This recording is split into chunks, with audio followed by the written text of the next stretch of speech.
नमस्कार दोस्तों, study point 99 पे आपका स्वागत है। आज हम इस वीडियो में बात करने वाले हैं यूपी बोर्ड के क्लास 12th हिंदी से। हमने हरिशंकर प्रसाई जी का जीवन परिचय लिया है, जो कि यूपी बोर्ड 2023 के लिए यह जो हरिशंकर प्रसाई जी का जीवन परिचय है वह इम्पोर्टेंट जीवन परिचय है। लगभग जो हरिशंकर प्रसाई जी का जीवन परिचय है वह लगभग हर बार पूछा जा चुका है। जो जीवन परिचय से रिलेटेड क्लास 12th में जीवन परिचय से रिलेटेड 6 नंबर का क्वेश्चन देता है, जिसमें से 4 नंबर का आपको जीवन परिचय के लिए देगा और 2 नंबर की रचनाएं लिखने के लिए देगा। यानी टोटल आपको इस वीडियो के माध्यम से 6 नंबर प्राप्त होगा। और इस वीडियो में हम लोग हरिशंकर प्रसाई जी का जीवन शॉर्ट में और आसान भाषा में समझेंगे, उसके साथ साथ उनकी रचनाएं भी हम लोग देखेंगे। तो यदि आप हरिशंकर प्रसाद जी का जीवन परिचय जानना चाहते हैं तो इस वीडियो पर लास्ट तक बने रहिए। तो चलिए वीडियो को हम लोग स्टार्ट करते हैं।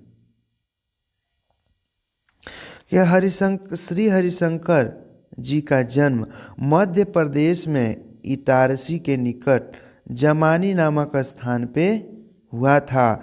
कहाँ हुआ था? हरिशंकर प्रसाई जी का जन्म मध्य प्रदेश के इटारसी के निकट, इटारसी कोई जगह का नाम है, इटारसी के निकट जमानी नामक स्थान पर 22 अगस्त 1924 ईस्वी को हुआ था। हरिशंकर प्रसाई का जन्म 22 अगस्त सन 1924 ईस्वी को हुआ था। कहाँ हुआ था? मध्य प्रदेश में हुआ था। अब चलिए नेक्स्ट देखते हैं आगे क्या है।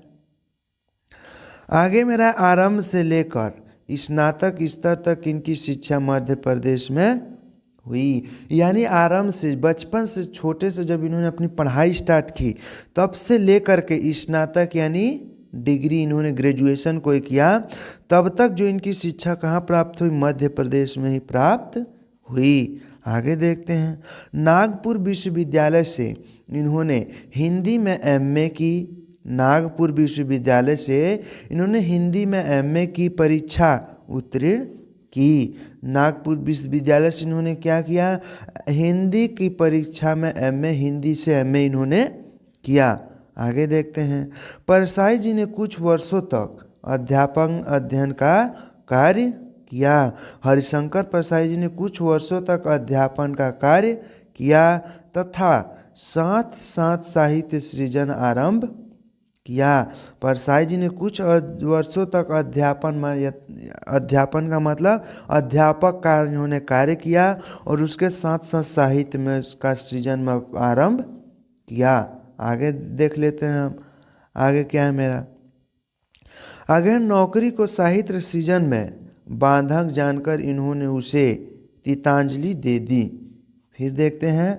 नौकरी को साहित्य सृजन में बाधक मानकर इन्होंने उसे तीतांजलि दे दी। तीतांजलि का मतलब उसे छोड़ दी। तीतांजलि का मतलब छोड़ दी। ठीक, समझ गए?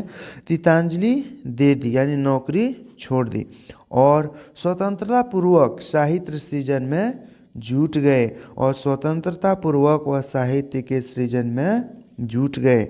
आगे देख लेते हैं आगे क्या है मेरा।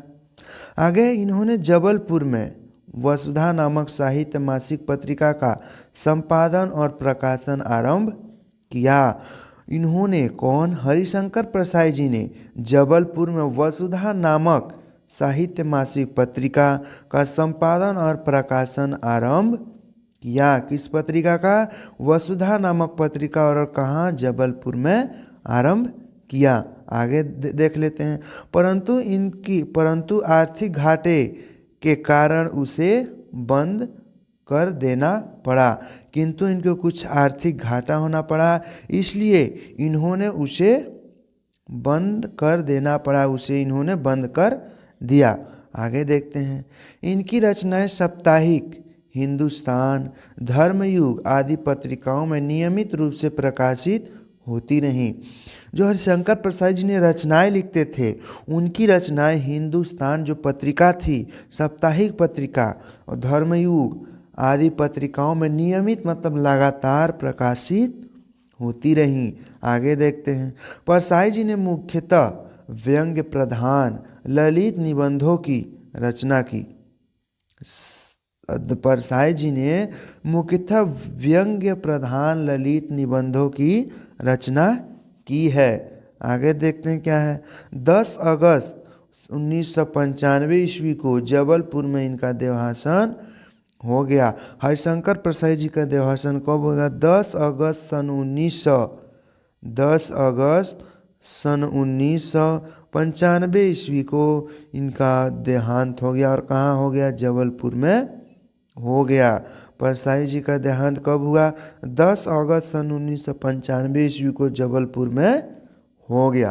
तो जो इनकी हमने जीवन परिचय हरिशंकर परसाई जी का जाना, आपको अच्छे समझ में आ गया होगा। अब चलिए हम लोग इनकी रचनाओं पे चलते हैं। इनकी रचना क्या क्या है, देखिए इनकी रचनाएं क्या क्या हैं। हरिशंकर परसाई जी की रचनाएं। परसाई जी ने अपनी कहानियों, उपन्यासों तथा निबंधों में व्यक्ति और समाज की कमजोरियों, विसंगतियों और आडंबरपूर्वक जीवन पर गहरी चोट करते हैं।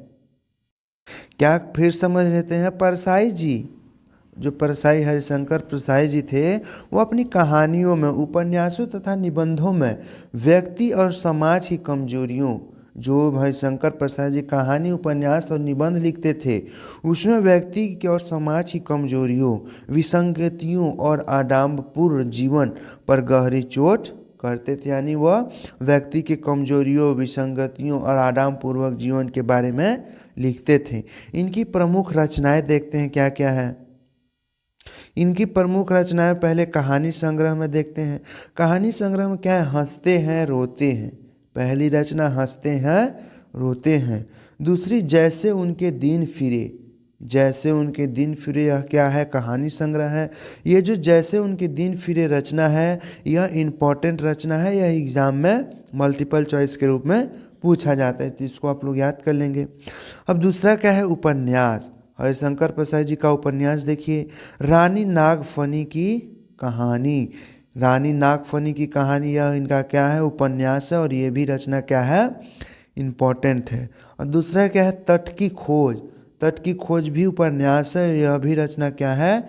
इम्पोर्टेंट है। यानी दोनों इनकी रचनाएं, उपन्यास जो हैं, यह इम्पोर्टेंट उपन्यास हैं। आगे देखते हैं निबंध इनके क्या क्या हैं।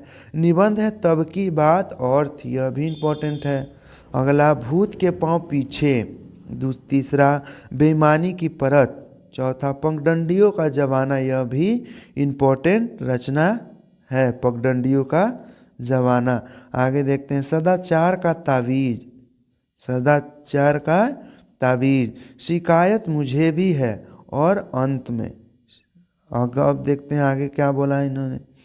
आगे इनकी समस्त रचनाओं का संग्रह परिसाई ग्रंथावली नामक में प्रकाशित हो चुका है। जो हरिशंकर प्रसाई जी ने जितने भी रचनाएं लिखे, उन सब का संग्रह परिसाई ग्रंथावली, परसाई ग्रंथावली नाम से प्रकाशित हो चुका है। तो जितने भी हमने इनकी रचनाओं में इम्पोर्टेंट कहा, और भी इम्पोर्टेंट है, लेकिन जितना बताए वो अधिकतर एग्जाम में पूछा जाता है, तो आप उसको अच्छे से याद कर लीजिएगा। तो इस वीडियो में जो हमने हरिशंकर परसाई जी का जीवन परिचय और उनके साथ साथ उनकी रचनाएं जाना, आपको अच्छे से समझ में आ गया होगा। तो यदि वीडियो अच्छा लगा हो तो वीडियो को लाइक और चैनल को सब्सक्राइब जरूर कीजिए। और फिर मिलते हैं इसी तरह के नए वीडियो में, तब तक के लिए धन्यवाद।